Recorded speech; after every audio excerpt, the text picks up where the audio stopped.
In the previous class, we have discussed about the sequence basic definitions. What is meant by a sequence?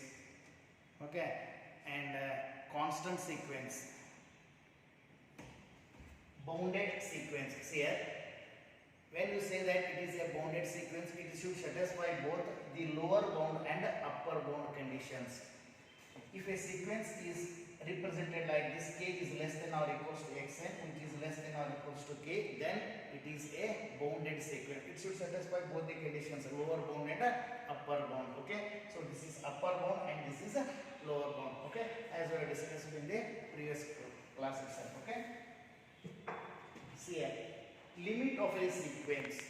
Limit of a sequence xn is said to be a limit L belongs to the real number R. For every f1 is greater than 0, there exists a positive number m such that xn minus n is less than epsilon for every n is greater than or equals to m.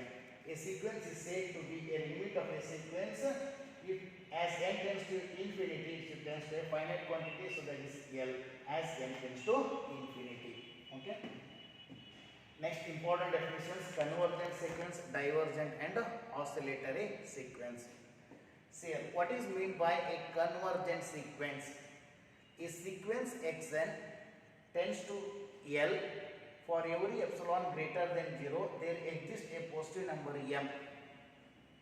It is represented as similar to limit xn minus L is less than epsilon for every n is greater than or equals to m.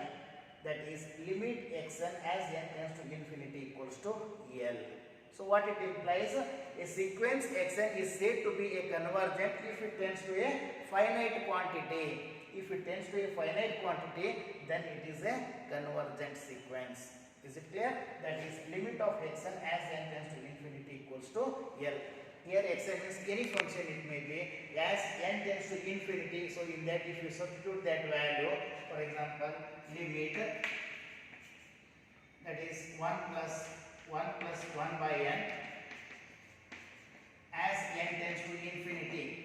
See here, if you put n tends to infinity, what it becomes? So this term becomes 0. That is 1 by infinity, it is 0.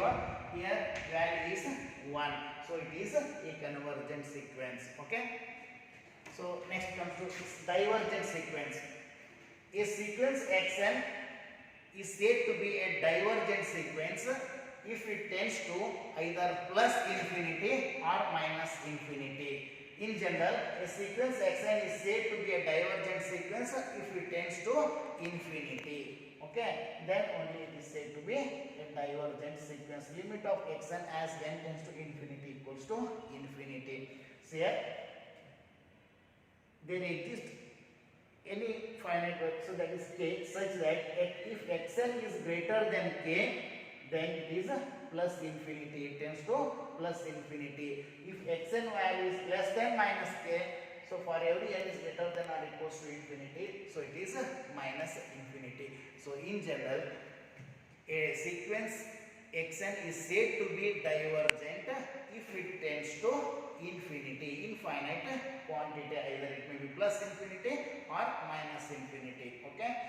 So next comes to another important definition, so that is oscillatory sequence.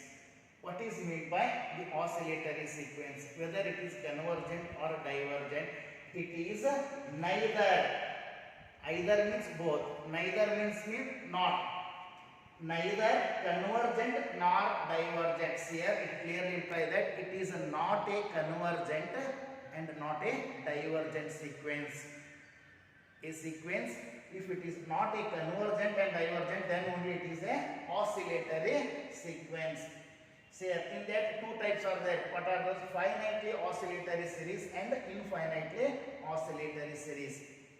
A sequence is said to be oscillatory if it is neither convergent nor divergent. In this first one, that is a finitely oscillatory series.